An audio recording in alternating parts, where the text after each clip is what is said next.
معزز سامعین، ہفتہ 23 جنوری کو چینل 92 کے ایک پروگرام مقابل میں معروف صحافی اور تجزیہ نگار جناب ہارون الرشید نے کہا کہ امریکہ میں ایک منصوبہ بندی کی گئی ہے کہ عمران خان کی حکومت کو ختم کر دیا جائے اور اس کی جگہ ٹیکنوکریٹس پر مشتمل حکومت قائم کی جائے۔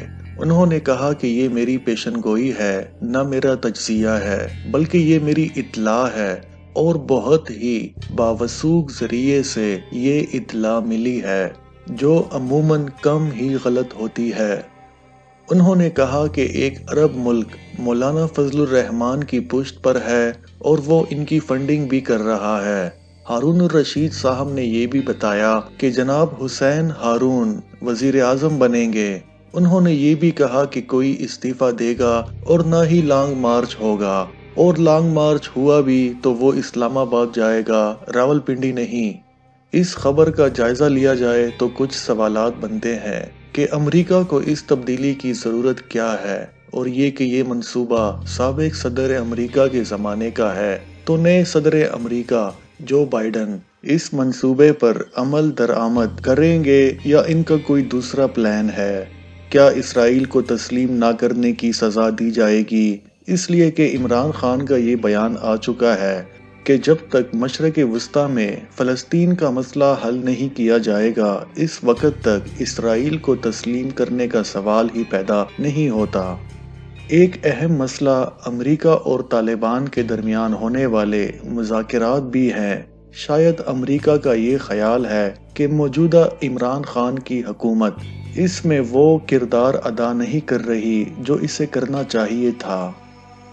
اس میں تو کوئی شک نہیں کہ عمران خان سے جو امیدیں عوام نے وابستہ کی تھی وہ پوری نہ ہو سکیں۔ روز بروز بڑھنے والی مہنگائی نے عام لوگوں کی چیخیں نکال دی ہیں۔ نئے سال میں 2 مرتبہ پیٹرول کی اور 2 ہی مرتبہ بجلی کی قیمتوں میں اضافہ کیا گیا ہے۔ 27 جنوری کے اخبارات میں یہ خبریں شائع ہوئی ہیں کہ ایک بار پھر پیٹرول اور ڈیزل کی قیمتیں بڑھنے کا پروگرام ہو رہا ہے۔ موجودہ حکومت میں عوام ایک نفسیاتی خوف کا شکار ہو گئے ہیں۔ روز رات کو سوتے وقت وہ سوچتے ہیں کہ دیکھو تو کل اب کس چیز میں اضافے کی خبر آتی ہے۔ 1 کروڑ لوگوں کو روزگار دینے کا انتخاب سے پہلے کا وعدہ تو ہوا ہو گیا، بلکہ ہو تو یہ رہا ہے کہ بے روزگاری ہے جو بڑھتی ہی جا رہی ہے، اور اس روز بروز کی بڑھتی ہوئی بے روزگاری سے جرائم میں بے پناہ اضافہ ہو رہا ہے۔ اب تو ہر مسجد کے باہر بھیک مانگنے والوں کی بھرمار ہوتی ہے، ورنہ پہلے تو 1-2 فقیر نظر آتے تھے، اب 10-12 سے کم نہیں ہوتے۔ اس میں تشویش کی بات یہ ہے کہ زیادہ تر عورتیں برقع اور چہرے پر نقاب ڈال کر سوال کرتی نظر آتی ہیں، اور اپنی چھوٹی بچیوں کو کچھ جملے رٹا دیے ہوتے ہیں کہ انکل ہمارے گھر میں کھانے کو کچھ بھی نہیں ہے، انکل ہمارا کوئی بھائی نہیں ہے، انکل ہمارے ابو بیمار ہیں، انکل ہمیں گھر کا کرایہ ادا کرنا ہے، آپ پلیز ہماری مدد کریں۔ سائلوں کی تعداد میں دن بدن اضافے کے ساتھ آئے دن فراڈ کے کیسز بھی بڑھ رہے ہیں۔ اس طرح سٹریٹ کرائم میں بھی اضافہ ہو رہا ہے۔ جس میں کوئی ذرا سی بھی مزاحمت کرے تو اسے فوراً گولی مار دی جاتی ہے۔ معاشرے میں غربت میں بہت تیزی سے اضافہ ہو رہا ہے۔ اب سے کچھ عرصہ قبل ہمارے ایک دوست نے ایک فیملی کے حوالے سے بتایا تھا کہ ان کی کم آمدنی تھی اور اخراجات زیادہ تھے۔ میاں بیوی نے مل کر یہ فیصلہ کیا کہ ہم دوپہر کا کھانا ختم کر دیتے ہیں، شام کی چائے تو وہ بہت پہلے ہی ختم کر چکے تھے۔ انہوں نے یہ فیصلہ کیا کہ صرف رات کو کھانا پکایا جائے گا، اس میں سے تھوڑا سا بچا لیا جائے گا تاکہ جب بچے اسکول سے بھوکے آئیں گے تو انہیں تھوڑا بہت کھانا دے دیا جائے۔ ایک صاحب کئی مہینوں بعد اپنی بہن سے ملنے گئے۔ وہ کافی دن سے اپنے بھائی سے ملنے نہیں آ رہی تھی۔ وہ جب اس کے گھر گئے، دروازے پر ایک تحریر لکھی دیکھی اور یہ دیکھ کر انہیں بہت غصہ آیا۔ وہ گھر میں گھسے اور اپنی بہن سے پوچھا کہ یہ کیا قصہ ہے، تمہارا شوہر کہاں ہے اور تم نے دروازے پہ یہ کیا لکھ رکھا ہے؟ کہ اہل محلہ اپنے کپڑے دلوانا چاہتے ہیں تو ہم سے دلوا لیں، ہم استری کر کے اسی دن شام کو ہی دے دیں گے۔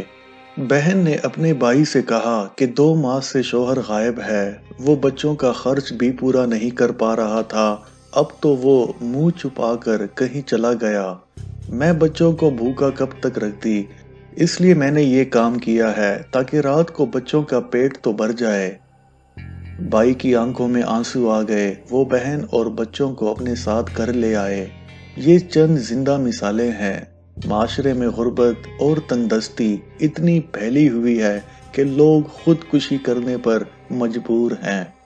ہماری عمران خان سے گزارش ہے کہ وہ اپوزیشن کے پیچھے نہ پڑیں، آپ کی حکومت اب بھی مضبوط ہے، عام پاکستانی ابھی بھی شاید آپ سے پوری طرح مایوس نہیں ہوا۔ یہ تو ٹھیک ہے کہ آپ ہر ہفتے اپنی کابینہ کا اجلاس بلاتے ہیں، تو کیا اس میں غربت کم کرنے کی کوئی بات یا تجاویز آتی ہیں، یا صرف پی ڈی ایم اس کا موضوع ہوتا ہے، اور یا پھر چیزوں کی قیمتوں میں اضافہ کرنا ہوتا ہے اور اس کے بارے میں فیصلہ کیا جاتا ہے، اور ایک رٹا رٹایا جملہ ہر وزیر کو دے دیا جاتا ہے کہ پچھلی حکومتوں کی کرپشن کی وجہ سے ہمیں یہ تلخ فیصلے کرنے پڑ رہے ہیں، اور اب یہ جملے کہ میں کسی کو نہیں چھوڑوں گا یا میں انہیں این آر او نہیں دوں گا، لوگ سنتے سنتے تنگ آ گئے ہیں۔ آپ نے چوروں کو ایکسپوز تو کر دیا ہے، لیکن اب عوام اپنے لیے ریلیف چاہتے ہیں۔ کہیں لوگ یہ سمجھنے پر نہ مجبور ہو جائیں کہ آپ خود بھی ایماندار نہیں، اور آپ کے ارد گرد جو لوگ ہیں، یعنی آپ کے وزیر اور مشیر، آپ نے ان کو بھی کھلی چھوٹ دے دی ہے کہ وہ سب کچھ کر سکتے ہیں، انہیں کچھ نہیں کہا جائے گا۔